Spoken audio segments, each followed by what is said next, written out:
नमस्कार, स्वागत है आपका। मैं हूं आपके साथ अमित गर्ग शुक्ला और आप देख रहे हैं अपनी ढपली अपना रात। दिल्ली के जहांगीरपुरी इलाके में कल शाम हनुमान जयंती के मौके पर जब शोभा यात्रा निकली तो दंगे के हालात बन गए। शोभा यात्रा पर असामाजिक तत्वों ने जमकर पत्थरबाजी की। इस साजिश के मुख्य आरोपी अंसार समेत 14 लोगों को गिरफ्तार कर लिया गया है। दिल्ली में हिंसा को देखते हुए यूपी के सभी शहरों में अलर्ट जारी कर दिया गया है। वहीं हिंसा को लेकर सियासी वार पलटवार भी शुरू हो गया है। लेकिन अहम सवाल यही है कि दिल्ली हिंसा का जिम्मेदार कौन है, इसी पर करेंगे चर्चा। लेकिन सबसे पहले आप एक रिपोर्ट देखिए।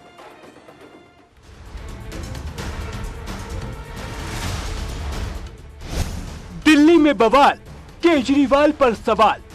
ये केवल नफरत के बीज बोते हैं। ये बांटो और राज करो की राजनीति आज तक करते रहे हैं।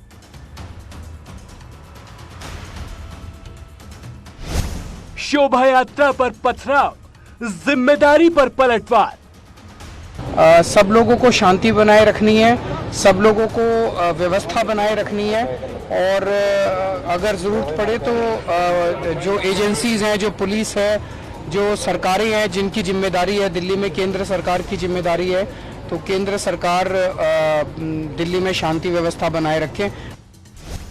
दिल्ली में हिंसा, यूपी में हाई अलर्ट। हमारे जो संवेदनशील जिले हैं उनको व्यक्तिगत तौर पे यहाँ से अधिकारियों के द्वारा बताया गया है और आप अगर अपनी टीम को भेजेंगे तो देखेंगे कि सभी जगह लोग अलर्ट हैं और पूरी तरीके से चौकसी बरती जा रही है।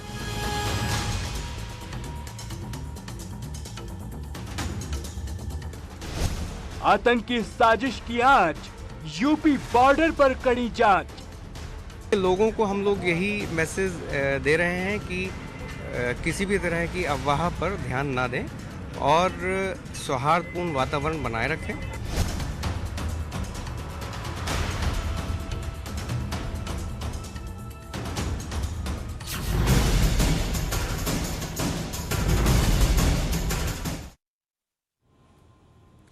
और इसी मसले पर चर्चा करने के लिए हमारे साथ खास मेहमान भी जुड़ रहे हैं। पुष्पेंद्र श्रीवास्तव प्रवक्ता है आम आदमी पार्टी की, थोड़ी देर में हमारे साथ जुड़ जाएंगे। संजय चौधरी आप प्रवक्ता हैं भारतीय जनता पार्टी की, वो भी थोड़ी देर में हमारे साथ जुड़ जाएंगे। संजय कौशिक हमारे साथ जुड़े हुए, आप राजनीतिक विश्लेषक हैं। वेद भूषण सर हमारे साथ जुड़ चुके हैं, आप पूर्व एसीपी हैं दिल्ली पुलिस के। वेद भूषण सर, मैं शुरुआत आपसे करूंगा। कल से लेकर अब तक जितनी भी जानकारियां सामने आई हैं उन सब का अवलोकन करने के बाद आप किस नतीजे पर पहुंचे हैं कि दिल्ली हिंसा के लिए जिम्मेदार कौन है? घटनाएं हुई हैं, सारे क्रम को टोटलिटी के अंदर देखा जाए, चाहे खरगोन, करौली और रामनवमी के मौके पर जिस तरह से देश के अंदर 3-4 साल से जो हालात बनाए जा रहे हैं, बल्कि क्रिएट करे जा रहे हैं, चाहे वो किसी लाउड स्पीकर को लेके का मसला हो या बुर्के या हिजाब को लेके मसला हो, किसी भी तरह से ये इस तरह का माहौल क्रिएट करने की कोशिश की जाती रही है। और ये हिंदुस्तान के लिए नहीं, पूरे दुनिया के अंदर एक मैसेज देना चाहते हैं कि हिंदुस्तान के अंदर मुस्लिम कम्युनिटी सुरक्षित नहीं है, वहां इनके साथ अत्याचार होते हैं, धार्मिक भेदभाव किए जाते हैं। अब कल की दुर्घटना पर आते हैं, जो हुआ है ये सारा कुछ ऑर्गेनाइज था, प्री प्लान था, क्योंकि ये एक ऐसा एरिया है, रिसेटलमेंट कॉलोनी है जो यूपी से सटी हुई है। आपको याद होगा सीए एनआरसी में बहुत सारे यूपी से, मेरठ से, गाजियाबाद से क्रिमिनल्स दिल्ली आए थे और उन्होंने सीए एनआरसी के अंदर हैवॉक कर दिया था, दिल्ली के अंदर त्राही त्राही मचा दी थी। ये इसी क्रम के अंदर इसको जोड़ा जाए, क्योंकि जिस तरह से वहां अचानक तलवार आ गई, अचानक पत्थर आ गए, अचानक हजारों आदमी इकट्ठे हो गए। वहां पुलिस मात्र 30-40 पुलिस वाले और हजारों जो अपराधी थे, इस किस्म के लोग थे, जो अब निकल कर आ रहे हैं, जो अरेस्ट हो रही है, वो दिखा रही है इनका आपराधिक बैकग्राउंड है। और ये सबसे बड़ी बात, इंपॉर्टेंट बात है कि ये एरिया जहां पर बांग्लादेशी और रोहिंग्या जिनको बसाया गया, जिनको रेगुलराइज करा गया, ये सब उसी का अंजाम निकलने के लिए है। जो एनआरसी सीए बनाई गई थी, इन्हीं लोगों के लिए बनाई गई थी, जिस पर इतना बवेला क्रिएट कर गया, पूरे हिंदुस्तान को रैंसक कर दिया कुछ पॉलिटिकल पार्टीज ने अपने उद्देश्यों के हासिल करने के लिए। परंतु निकला कुछ नहीं, निकल के वो आया जो कल आपने देखा है दिल्ली के अंदर, क्योंकि ये मैसेज देना चाहते थे इंटरनेशनल लेवल पर कि हिंदुस्तान के अंदर जो राजधानी है वो असुरक्षित है, वहां पर लॉ एंड ऑर्डर बहुत खराब है, जैसा दूसरे कंट्रीज के अंदर, श्रीलंका के अंदर, पाकिस्तान के अंदर और दूसरे कंट्रीज में हो रहा है, वो इसी तरह का सीन यहाँ क्रिएट करना चाहते हैं। पर वक्त रहते दिल्ली पुलिस ने उनको सही समय पर सही जवाब दिया और पूरी लॉ एंड ऑर्डर कंट्रोल करके और आगे इन्वेस्टिगेशन की जा रही है, उसमें अरेस्ट इफेक्ट की जा रही है। ठीक है। संजय कौशिक, कल जो कुछ हुआ, हनुमान जयंती पर शोभा यात्रा का निकलना, एक समुदाय विशेष की तरफ से पथराव करना और उसके बाद वहां पर अराजक स्थिति का उत्पन्न होना, ये सब कुछ कल के कल हो गया या इसकी पटकथा आपको लग रहा है कि पहले से लिखी जा रही थी, और कौन लिख रहा था? शुक्ला जी, बड़ी साफगोई से वेद भूषण जी ने आपके सवाल का जवाब नहीं दिया और बहुत लंबी चौड़ी बातें वो कर गए। सीधा सवाल ये है कि आखिर इसका दोषारोपण किस पे होना चाहिए, किसका फेल्योर है। मैं दो बातें कहना चाहूंगा। सीधी सी बात है कि इस तरह के कृत्य का कोई पक्षधर नहीं होगा और कोई भी इसको सही नहीं उचित नहीं ठहराना चाहेगा। लेकिन यह भी मत भूलिए कि पिछले कुछ वर्षों में देश में हमने देखा है कि नफरत की राजनीति करके सत्ता के शीर्ष पर लोग पहुंच सकते हैं। नफरत का कारोबार करके 8 करोड़ 10 करोड़ में फिल्में बना करके 250 करोड़ तक पहुंचाई जा सकती है। तो उसका नतीजा तो कुछ ना कुछ निकलना था ना। मैं सिर्फ ये कह रहा हूं कि भारत के इतिहास में पहली बार कोई ऐसा प्रधानमंत्री बना है जो केवल हिंदुस्तान में नहीं पूरे विश्व में उसके नाम की चर्चा होती है और डंका बजता है। हमने देखा कि रूस और यूक्रेन के मामले में भी हस्तक्षेप करने की हैसियत हिंदुस्तान रखता है।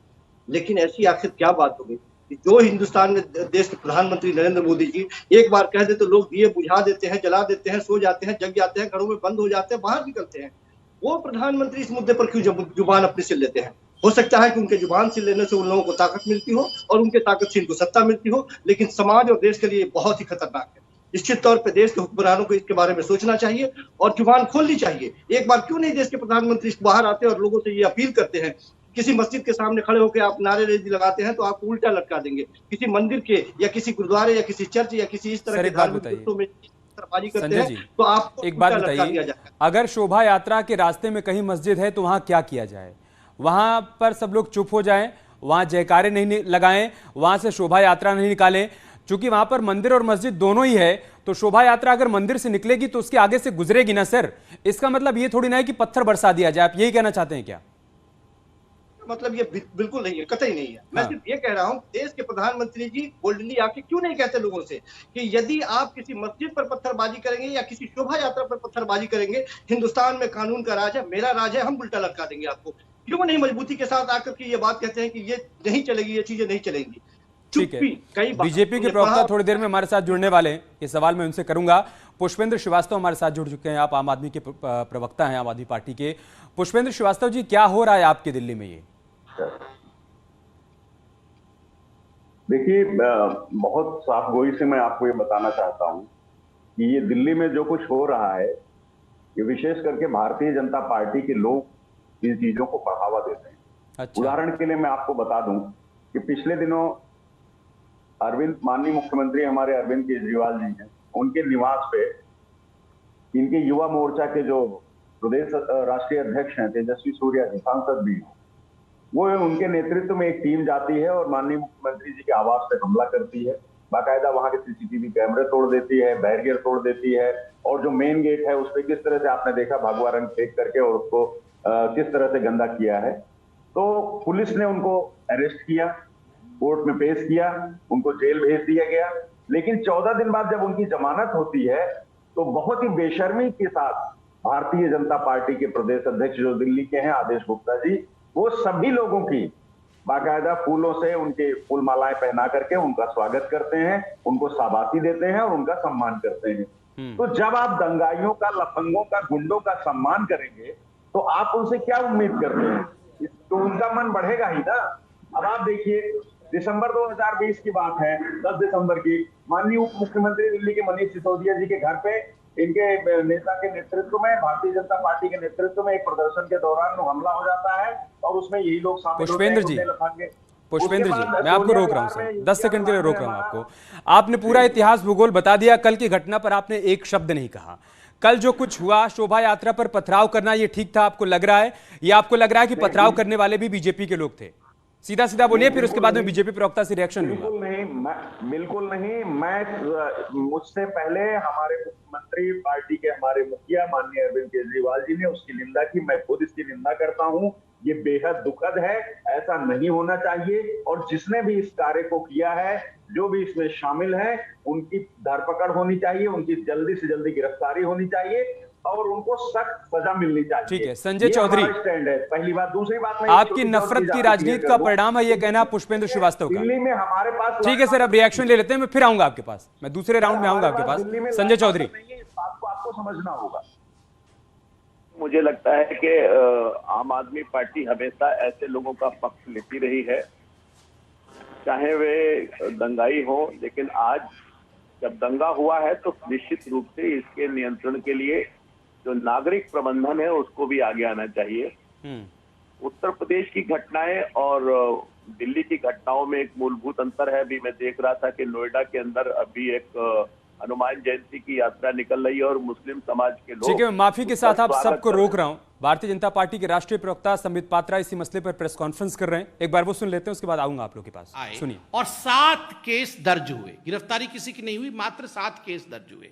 जस्ट इमेजिन, आम आदमी पार्टी के प्रवक्ताओं ने, उनके नेताओं ने प्रेस कॉन्फ्रेंस करके कहा 1,25,000 कॉल्स आई, 152 सस्पेंड हो गए, 35 गिरफ्तार हो गए। भारी जुर्म हो गया था इसलिए 35 गिरफ्तार हो गए। किंतु दिल्ली पुलिस ने कहा कुल मिलाकर के 282 कॉल्स आए। डिफरेंस देखिए, 1,25,000 और 282, और केवल 7 केस दर्ज हुए, कोई गिरफ्तार नहीं हुआ, कोई 7 केस दर्ज हुए। ठीक उसी प्रकार स्पेशल सीपी एंटी करप्शन एक विभाग था, उसके जो स्पेशल सीपी थे, स्पेशल सीपी के अनुसार 20 अप्रैल 2015 को उन्होंने कहा कि ये जो 1031 हेल्पलाइन था, इसमें मैक्सिमम 451 शिकायतें आईं, 11 मामले दर्ज हुए। 7 से 11 मामले। एसीबी जो एंटी करप्शन ब्यूरो था, उनका मानना था कि 11 मामले दर्ज हुए, पुलिस ने कहा 7 मामले दर्ज हुए। बाद में आपको पता है ये जो हेल्पलाइन था 1031, जिसके ऊपर इतना फैनफेयर हुआ था कि पता नहीं दिल्ली का चेहरा बदल जाएगा, करप्शन आम आदमी के जीवन से समाप्त हो जाएगा, ये बंद हो गया। ये कोविड हेल्पलाइन में परिवर्तित कर दिया गया और अभी भी ये बंद है। आज पंजाब के चीफ मिनिस्टर इसी प्रकार के एक हेल्पलाइन को लेकर वो कहीं ना कहीं पंजाब बदल जाएगा इस प्रकार की राजनीति भी कर रहे हैं। और आपको जान के आश्चर्य होगा कि उस समय के जो एसीबी अधिकारी थे, ये ऑन रिकॉर्ड है, ये पब्लिक में है, कि उस समय के जो एसीबी अधिकारी थे उन्होंने कहा कि ये जितने भी 1031 पे कॉल आए थे उनका कोई रिकॉर्ड नहीं है, no record keeping could be done. Why? क्योंकि ये सब दिल्ली सरकार ने उस समय निजी स्वयं सेवकों को रखा था, निजी मतलब अपनी। तो अलग अलग मुद्दों पर संबित पात्रा आम आदमी पार्टी को निशाने पर ले रहे हैं। संजय चौधरी, सिर्फ आम आदमी पार्टी को ही कोसते रहेंगे या आपकी जो जवाबदेही और जिम्मेदारी थी उस पर भी आप लोगों की तरफ से कोई बात रखी जाएगी? देखिए, एक सवाल तो बिल्कुल वाजिब है कि दिल्ली पुलिस आपके अंडर में, तमाम एजेंसियां आपके अंडर में, अगर वहां हनुमान जयंती पर शोभा यात्रा निकल रही थी तो हालात बिगड़ सकते हैं। इसको लेकर आपका इंटेलिजेंस क्या कर रहा था? उसके पास कोई जानकारी नहीं थी, कोई सूचना नहीं थी, या फिर इसे आपका फेलियर ना कहा जाए? देखिए, ऐसा है कि पुलिस एडमिनिस्ट्रेशन और पब्लिक एडमिनिस्ट्रेशन, यानी कि नागरिक प्रशासन और जो पुलिस प्रशासन है, दोनों अगर बेहतर कोऑर्डिनेशन के साथ नहीं काम करेगा तो इस प्रकार की घटनाएं आती हैं। जो लोकल इनपुट होता है वो डिस्ट्रिक्ट एडमिनिस्ट्रेशन के पास जाता है। इसका मैं दोनों में अंतर और दोनों के परिणामों में अंतर कैसा है, यही मैं आपको बताना चाह रहा था अपनी बात में, कि दिल्ली में इस प्रकार की घटना होती है और आज नोएडा में जब हनुमान जयंती पर जुलूस निकल रहा है तो मुस्लिम समाज वहां खड़े होकर उसका स्वागत कर रहा है, उनके पीने के लिए पानी की व्यवस्था कर रहा है, उनके लिए खाने की व्यवस्था कर रहा है। तो जो दोनों एडमिनिस्ट्रेशन है वो अगर बेहतरी के साथ करेंगे, समन्वय के साथ करेंगे, तभी हम बेहतर प्रबंधन दे पाएंगे और ऐसी घटनाओं पर निश्चित रूप से नियंत्रण कर पाएंगे। तो मैं समझता हूं कि ये जो कोऑर्डिनेशन है वो बेहतर होना चाहिए और वहां के जो डिस्ट्रिक्ट का जो एडमिनिस्ट्रेशन है, जो पब्लिक एडमिनिस्ट्रेशन को देखता है, उसको भी अपनी जिम्मेदारी को समझना चाहिए। वो जब तक शांति व्यवस्था के लिए बेहतर समन्वय नहीं करेगा तब तक इस प्रकार की घटनाएं होती रहेंगी और इसीलिए जरूरी है कि समन्वय स्थापित हो और जो डिस्ट्रिक्ट एडमिनिस्ट्रेशन को देखना जो आम आदमी पार्टी का काम है, उनको भी और समन्वय के साथ काम करना चाहिए। ठीक है, पुलिस ने, मैं समझता हूँ, समन्वय स्थापित करना डिस्ट्रिक्ट एडमिनिस्ट्रेशन का काम था, वो नहीं किया, उसी का नतीजा है। देखिए, मैं आपको बताऊं कि जो लोग इस बात को कह रहे हैं कि वो सुनियोजित था, एक साजिश थी, मैं पहले तो उस पर 2 लाइन आपको बता दूं। देखिए, इस जो शोभा यात्रा निकली, जिसपे विवाद हुआ, जिसपे ये सब दंगा फसाद हुआ, इस शोभा यात्रा से ठीक पहले 2 शोभा यात्राएं और उसी मार्ग से, उसी रूट से, उसी मंदिर के सामने से, उसी मस्जिद के सामने से निकली। तो ये कहना कि ये साजिश थी, ये मैं कम से कम इस थ्योरी पे मैं विश्वास नहीं करता। उसका रीजन एक और है कि देखिए अगर ऐसा था कि साजिश थी तो फिर आपकी इंटेलिजेंस क्या कर रही थी? गृह मंत्रालय के अंदर जो इतनी एजेंसियां हैं उनका क्या काम है, वो क्यों फेल हो गई? इसका मतलब क्या समझे? देखिए मैं आपको बताऊं, केंद्र सरकार के अंदर दिल्ली पुलिस है, आम आदमी पार्टी की जो सरकार है उसके हाथ में दिल्ली पुलिस नहीं है। पहले तो ये बात समझ लेनी चाहिए, और ये बात भारतीय जनता पार्टी के मित्र जो बैठे हैं वो भी जानते हैं और बाकी पैनल पे जो साथी बैठे हैं उनको भी पता है। तो हमारी ना कहीं से लॉ एंड ऑर्डर की कोई जिम्मेदारी फेल हुई है, ना हमने कहीं कोई कोताही बरती है। जैसे ही घटना हुई तुरंत मुख्यमंत्री जी ने कहा कि ये हम इसकी निंदा करते हैं और इसमें जो दोषी हैं उनको सजा दिलाई जाए, उनको धरपकड़ जल्दी की जाए, और उन्होंने साथ में अपील भी की कि हमें इस समय एक दूसरे का हाथ पकड़ करके आगे बढ़ना है, सौहार्द का माहौल कायम करना है, शांति का माहौल कायम करना है। अब मैंने आपको जो बताया इसमें सबसे बड़ा पेच ये है कि भारतीय जनता पार्टी अपनी जिम्मेदारी तो नहीं लेती, उल्टा ऐसे लोगों को भड़काने का काम करती है।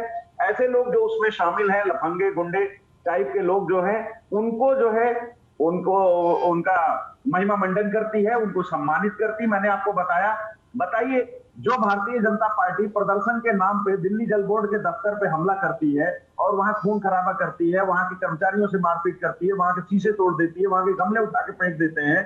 सत्येंद्र जैन जी जो दिल्ली के स्वास्थ्य मंत्री, ठीक है, आ रहा हूं वेदभूषण सर, आ रहा हूं आपके पास। ठीक है, जल्दी से पुष्पेंद्र जी खत्म करिए आप। ये लोग कुछ नहीं, सिर्फ भारतीय जनता पार्टी उस पार्टी का नाम है जहां सिर्फ दंगाइयों, लफंगों और गुंडों दिल्ली दंगे का मास्टरमाइंड, दिल्ली दंगे का मास्टरमाइंड तो आपकी पार्टी का था मेरे भाई।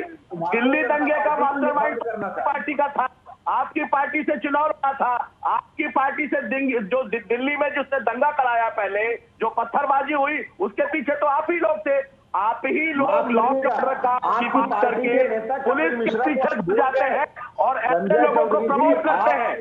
दंगे के पीछे आप ही के लोग थे, आप ही की पार्टी का पूर्व चुनाव लड़वा था आपकी पार्टी का, और उसके लिए आप ही लोग थे।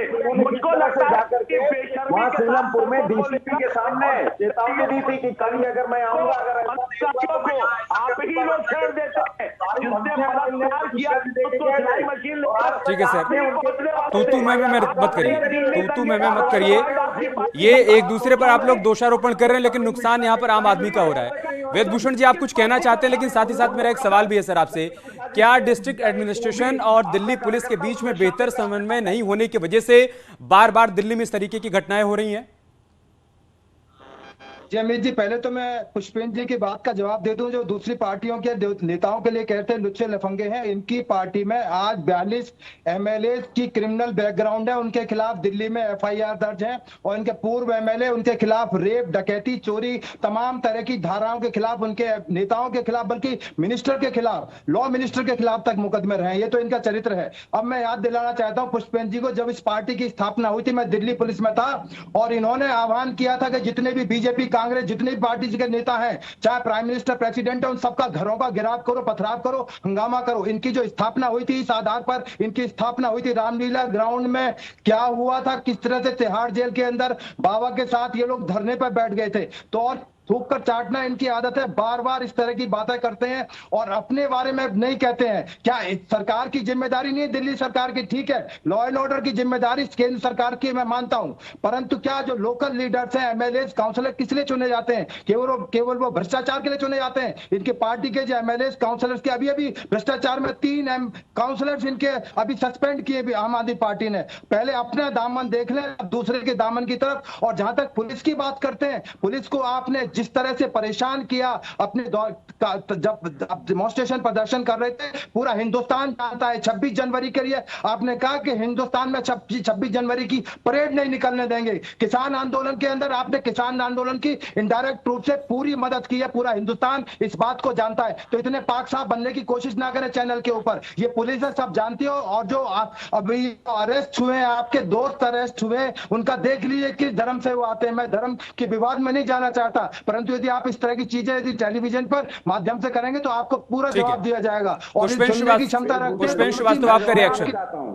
पुष्पेंद्र श्रीवास्तव, हेलो, बताइए क्या आपका जो मैंने बताया कि 42 एमएलए का रिकॉर्ड है। दीजिए ना, आप जवाब दीजिए। देखिए भूषण जी, मुझे पता नहीं आप रिटायर होने के बाद भारतीय जनता पार्टी आपने ज्वाइन कर ली है कि नहीं है, लेकिन आपकी भाषा बिल्कुल भारतीय जनता पार्टी के करिए। प्रवक्ता की तरह है। आप मेरी बात का जवाब दीजिए। मैं इस देश का नागरिक को मेरा अधिकार नहीं जानना, मेरा अधिकार है जानना कि आप बताएं। आप झूठ फैला रहे हैं चैनल पे, आप झूठ बोल रहे हैं। बताइए कोड है नहीं है, बोलिए कोड है नहीं है। आपकी पार्टी बीजेपी कांग्रेस नहीं, मैं देश का नागरिक और आपसे पूछने का मेरा हक है। आप झूठ ना फैलाएं चैनल के ऊपर, झूठ ना बोले। आपने जब वो चुनाव लड़े, वो जनता ने उनको चुन करके भेजा, तो क्या कोई जानता था कि वो कल को क्या करेंगे? और जैसे उनकी सारी गलतियां पता चले, उनको तुरंत पार्टी से बाहर का रास्ता दिखा दिया गया। लेकिन यहाँ आप बड़ी चालाकी से आम आदमी पार्टी के काउंसलरों की चर्चा कर गए, लेकिन भारतीय जनता पार्टी के उन 4 काउंसलरों को छोड़ गए जो खुद उसी स्टिंग ऑपरेशन में शामिल है। आपको बुरा लगा ना? आम आदमी पार्टी दूध की धुली है, आम आदमी पार्टी दूध की धुली है, अब ठीक है ना? आम आदमी पार्टी दूध की धुली है, उसमें कोई भी विवादित चेहरा नहीं है, उसमें कोई भी आपराधिक पृष्ठभूमि से नहीं है, यही कहना चाहते हैं ना पुष्पेंद्र जी? आप कहते रहिए, जनता को तय करना है। संजय कौशिक, क्या एक बहुत बड़ा बहाना मिल गया है क्या राज्य सरकार को हर बार ये कहकर कि देखिए दिल्ली पुलिस हमारे अंडर में नहीं है, हम क्या करें? क्या ये कह के राज्य सरकार बार बार अपनी जवाबदेही और अपनी जिम्मेदारी से बच सकती है क्या? संजय कौशिक, ये बहाना आप कैसे कर सकते हैं? क्या वाकई उनके हाथ में है दिल्ली पुलिस? यदि नहीं है तो फिर बहाना कैसे? ये तो खुलेआम है सर। एडमिनिस्ट्रेशन किसके पास है? लोकल इंटेलिजेंस किसके पास है? आप बार बार एकदम से नहीं कह सकते ना सर कि हमारे हाथ में तो कुछ है ही नहीं, या कह सकते हैं?